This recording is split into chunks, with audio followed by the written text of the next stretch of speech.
arena. Situation update, please. Getting visuals now, Captain.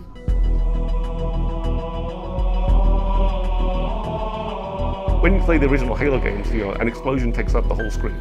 So I'm going to kill a fast-moving purple thing, and it will come at me and die. In Halo Wars, it's going to be a view from 40 feet up, so it's not going to be one explosion, it's going to be 20.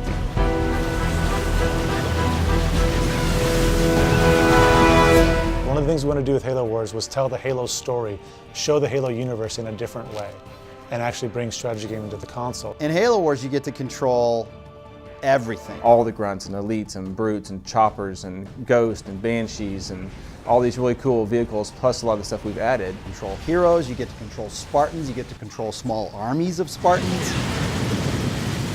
Everything is under your control in a real-time strategy. We wanted something that the fans could see the things that they know and love from a different perspective. Spartan jacking is one of the best things in the game. They jump on top of the enemy tanks and they beat the crap out of the tank, they rip off the hatch, they toss out the driver, they hop inside, and then they take over that vehicle. And people are used to seeing that from a first-person shooter standpoint, where everything's very large. But we have all that same detail in Halo Wars.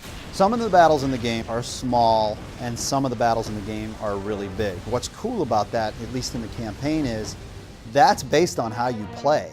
If you spend more time going to fight the Covenant, you may be dealing with a larger force than if you would have gotten there quicker.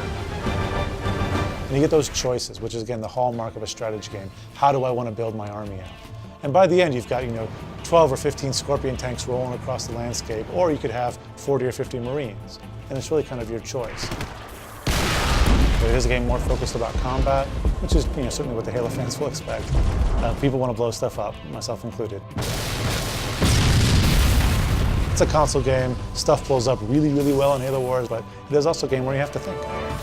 The new part of this game is, for a lot of people, is actually playing an RTS. In the FPS games, you're just using one single weapon and one single tactic. In our game, you actually have to employ multiple strategies on the screen at the same time. You're the general, training units and using those units to accomplish the mission. Commanding your armies, you're commanding your resource gathering or your economy. You manage resources, which you buy that army with, and you actually use those resources to upgrade and change your army to form a strategy that you will hopefully win with. There's a lot of different definitions for armies, right? There's like a teched out army, which is maybe not as big an army, but you've spent a lot more of your resources on technologies and things like that, so it's a very powerful army. And it actually kind of maps into Halo Wars really well because in our game, the UNSC, the humans, they're the regimented army. But the Covenant, the sort of religious zealots, they can bring a lot more units to the fight, but each of those units is a little bit weaker.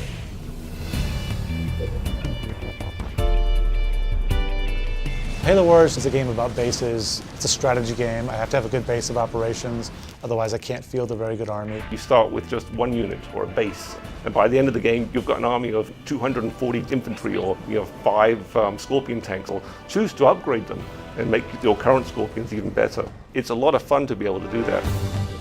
I'm actually very happy with the way we've been able to represent all the economic decisions in Halo Wars. They're faster, it's easier to do. I'm not managing 75 villagers chopping down trees, but the depth is still there. We didn't want people digging in the dirt. We felt that was not what a console player really wanted to do. We wanted the focus to be on combat. It's quick, it's easy to play, but it's very simple.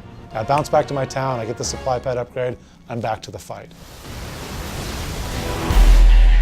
It's just that long-scale look at the actual war. It's not one v many, it's many v many. It's a fast-paced game. It's an adrenaline rush from the word go, but it has that strategy aspect to it that people haven't seen in the Halo universe before.